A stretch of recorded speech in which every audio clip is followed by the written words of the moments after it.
I guess it's not news to anyone now that we are still in this COVID-19 situation, and it doesn't seem to be getting any better.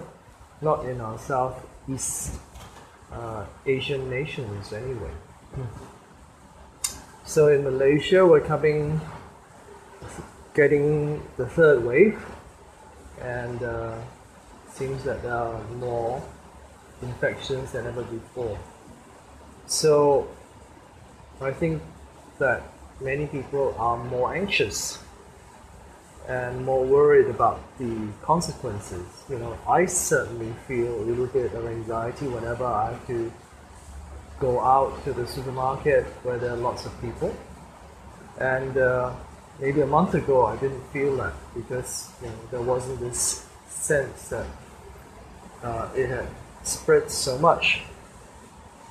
So we do have this heightened sense of anxiety and worry. And if you are feeling like that, try not to think that it's not normal, because actually we're not living in normal times. We're not able to go out with friends and meet them and have dinner or lunch or drink coffee with them or hug each other. So these are not normal times. So it's normal to feel anxious and a little worried about what's happening, because there is a lot of uncertainty. So realizing that you're feeling anxious is kind of like a normal response to a very abnormal situation is something that will help us to actually deal with it. So one of the things is that we don't like to admit that we are feeling anxious or worried or whatever. It's like we feel that it's like a sign of weakness to admit to these kind of slightly negative emotions. But it's not actually. It takes a lot of courage to say that you're feeling anxious or you're worried or you're feeling afraid. Just think of, sometimes you will see on the news or on the TV, some famous actor will come out, or celebrity will come and say, I suffered from depression, or I even tried to harm myself when I was younger or whatever. And everybody thinks, wow, that's really courageous. But when it comes to us, we don't want to show that. So what I'm saying is that the first thing that perhaps we need to do is to admit to ourselves and to those who are close to us that we are feeling anxious, and talk about it. And in talking about it, you may be able to find some help and support from those that you are close with. So try not to kind of keep it within yourself. And of course, if you feel the need, please do get professional help. Help from a professional, a mental health professional. So these are the important things that we have to do to take care of ourselves during challenging times. Our emotional and mental health are just as important as our physical health. And it's not easy to talk about this because it's not obvious. You can't see it. If somebody is sick, physically sick, they've got a broken leg, it's very obvious that they're sick. But if you're having kind of like a emotional breakdown, or you're suffering from anxiety attacks, nobody can see it. It's not obvious. You may behave oddly, but there's no physical sign. So I think it is important to acknowledge and talk about it. We're actually not very good at doing this in our society, and I think we need to be better so that we can take care of ourselves better. So anxiety is something that I'd like to talk about tonight, and very closely associated with anxiety is also worry, because they kind of like go hand in hand. So I'd like to tell you a little story about how everyone gets anxious and worried many times, in their life. It's very common. So many years ago, when I was still living in Korea, I was making a trip back here to Malaysia to see my mother.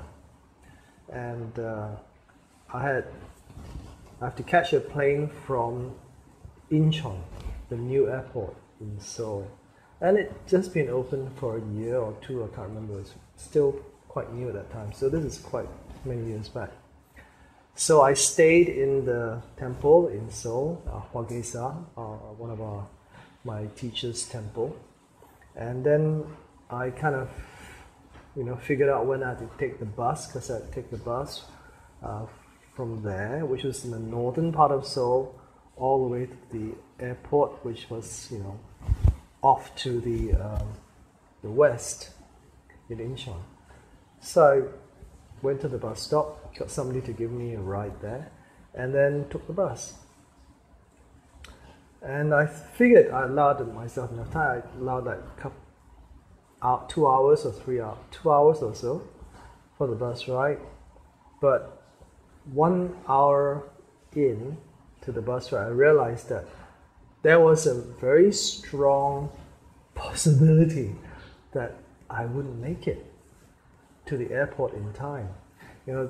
I'd forgotten that there was this morning rush, and there was a lot of traffic, and the bus was taking a route that I wasn't familiar with. It was like, I don't know, maybe he was trying to avoid the traffic. It was taking some small roads, and then I started to get very anxious, and you know what happens when you start to breathe more quickly, you pant, and then your mind starts to go, starts to worry. It gets into this endless loop of, what if I don't make it, what if I don't? I thought, if I don't catch the flight, what's going to happen? How am I going to find the money to book another flight?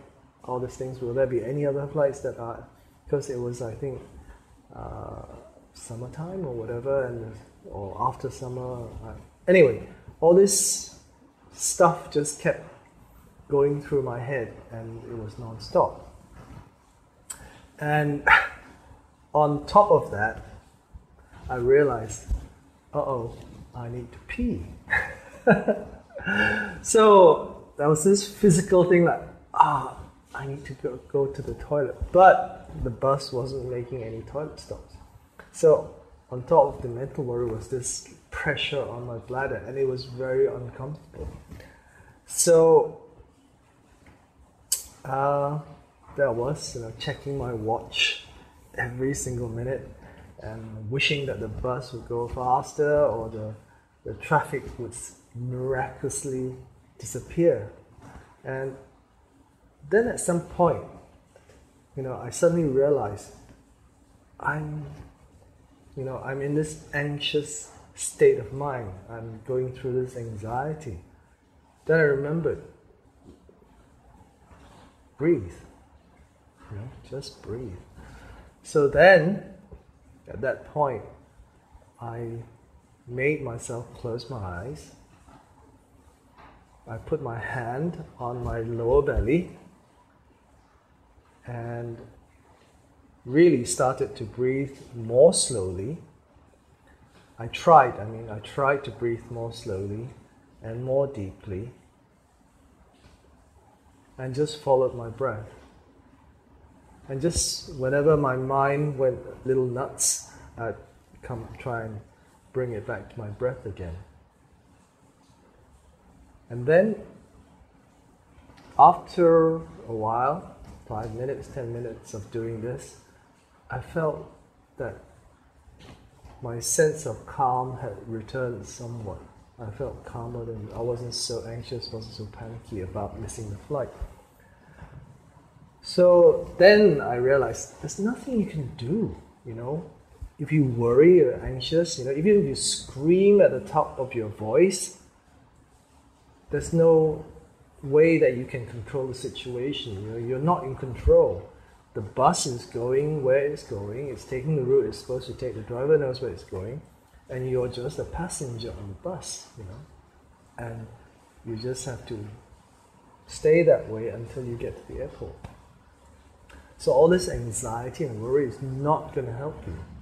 And when I realized that, then something else came to my mind. I thought, I should call the airline. So, luckily I had a phone with me, so I called the airline. I said, look, I'm stuck in traffic. I think I'm going to be late. I'll probably miss the flight. Then they checked who I was, and I had checked in online, so they knew that I was a legal passenger. And then they were very nice. I wasn't expecting this at all, but they were very nice.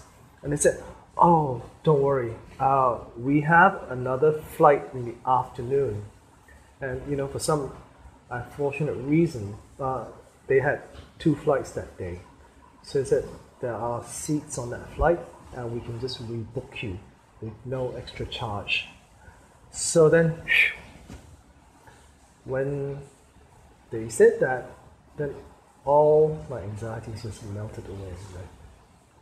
Then I realized, all that worry that 1 hour or so plus of worry that I had really didn't help. All I needed to do was just make a phone call.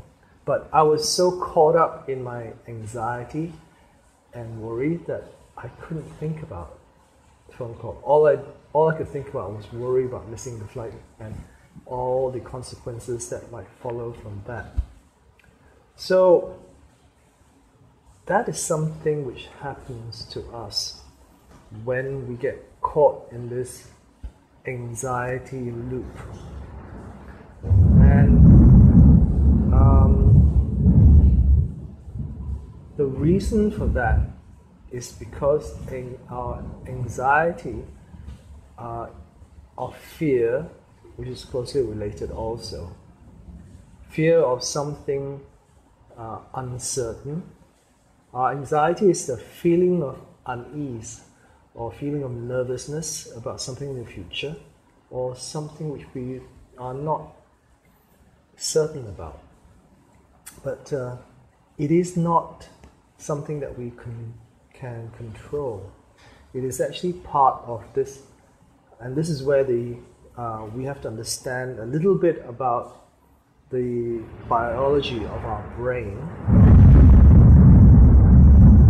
We all have a very primitive part of our brain, just near at the bottom of the brain actually, and it's one on each side, a small thing called the amygdala. Or the other name for it is, they call it the reptilian brain. And the reason it's called the reptilian brain is because all animals, including reptiles, which are the lowest the most least advanced life, one of the less advanced life forms, have it. And it is responsible for our fight or flight response. That means it responds to threats to us, to danger. Then what it does is then it triggers us into fighting if we think we can win, or running if we think we can't. Or actually, it just happens so fast because it short circuits the logical part of our brain. So humans have this capacity to rationalize, to take in the situation and decide, this is what I should do, what I shouldn't do. That's what we have here, is a very advanced part of our brain called the Pre-Frontal Cortex, and it's responsible for cognition. That means being aware of stuff that's in front of us, and also executive decision making. But all that goes away when we have to deal with a threatening situation. So it can't beat our reptile brain, our primitive brain, because that is the one that actually is ensuring our survival. So you can imagine when we were living as cave people during the Stone Age, there were many things which wanted to have us for dinner. We're the top of the menu probably. And so many things were a threat. So whenever you come across something that's a potential danger or threat to survival, this primitive brain kicks in. Then you either run or you grab a weapon and start to fight so that you can stay alive. You can kill the predator. But in modern society, there are very, very few occasions, hardly ever, where you're facing a survival situation, where it's life and death for you or somebody else. Most of the time it's like, somebody in the office says something nasty about you. But our brain, this primitive brain, cannot distinguish between a real danger to our life and those threats that we imagine. Maybe your colleague is threatening your position or your authority or whatever in the office, but you imagine as being a threat, and then immediately your fight and flight response kicks in. You feel stressed. So that is how our brain works. So when you're feeling anxious, it's almost impossible to tell yourself, don't feel anxious. I'm sure many people have tried that, I don't want to feel anxious, or I don't want to worry, but you can't, because it's not that part of the brain that you're addressing. So we have to address a different part. That's why understanding how our brain works helps us to develop an insight on how we can actually have a handle on dealing and working with our anxiety and our worry. So, like I said before, anxiety is a feeling of unease and nervousness about the future or things which we're not certain about. Then, very closely linked to anxiety is worry. So, worry is like, we can kind of think of it as a physical feeling of worry, as well as a mental behavior. So when we worry about something, this can drive more anxiety and negative habit loops, which can become self-reinforcing. Like, if you're a person that tends to worry, you will tend to worry more, because that has become a habit. So it's not that fear and anxiety are not useful. They are part of our survival mechanism. But when we're in a situation where it's not about our survival, then it can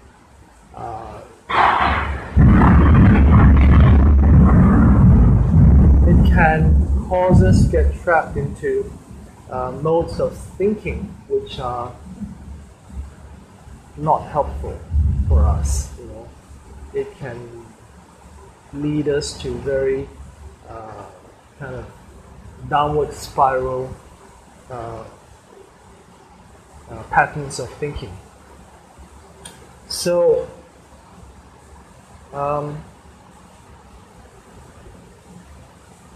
it's very easy to experience anxiety. I also, not just this time, but that time on the bus, but when I was working as well.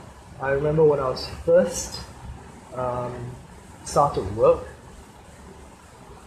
one of my managers gave me a job to do that was beyond my knowledge and my experience to do. It was beyond my capability. I don't know why she did that. Maybe she wanted to kind of test me or whatever, but it caused me a lot of stress and anxiety. I just found that I didn't know what to do, couldn't do it, and didn't sleep at all well at night. And during the day, I just didn't feel like going to work at all, and I would just go there and stare at this spreadsheet on computer and not knowing what to do. So it was not fun, and all that time I had this like tightness in my stomach and this anxiety and tightness in the chest as to not knowing what to do. But very fortunately, there was another manager who was very, very kind, and he saw what was happening to me. And even though he wasn't my direct supervisor, he came over and said, yeah, don't worry, let me do this, I'll take care of it, and you just do something else. And he really helped me. I was very grateful for him. I can still remember how he helped me in that way. So does worry and anxiety, is it helpful for us? So we have to look at it and think, what is it useful?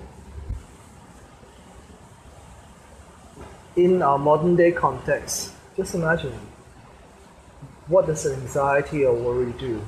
So some researchers have been looking into this, and they found that actually there is no positive benefits. They couldn't find any positive benefits that were associated with anxiety and worry.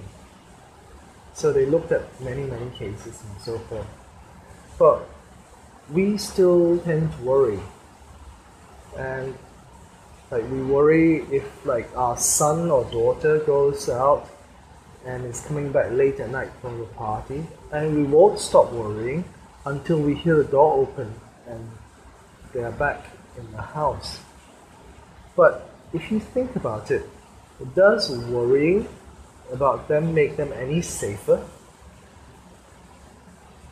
Does it help them become more safe? But perhaps one reason why we worry is because it gives us something to do. And it gives us a sense that we're doing something, or we have a little bit of control of the situation. Or maybe it's just that I worry about you because I love you. Okay? But in the context of whether it does actually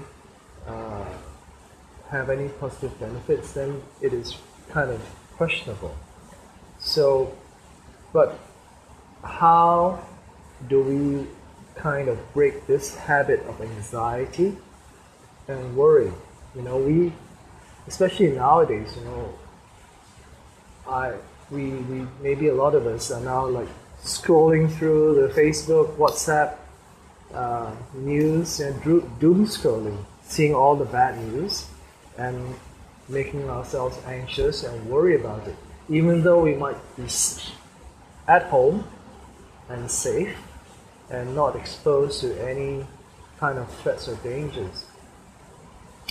So, question is, why do that to ourselves? So, one of the key things that help us to deal with this anxiety and worry is firstly being aware of it. Being aware that we're actually doing it. And that is mindful awareness. So if we develop a mindful awareness of what is going on in our head, what sort of thoughts we're having as we're having them, then we can have some decision or choice over what we do with these thoughts and emotions that are going through us. So that is something that I would like to talk about next week. There are many ways that we can address anxiety and worry, But one of the key things is mindful awareness. And also, the other thing is using our body, our breath in particular,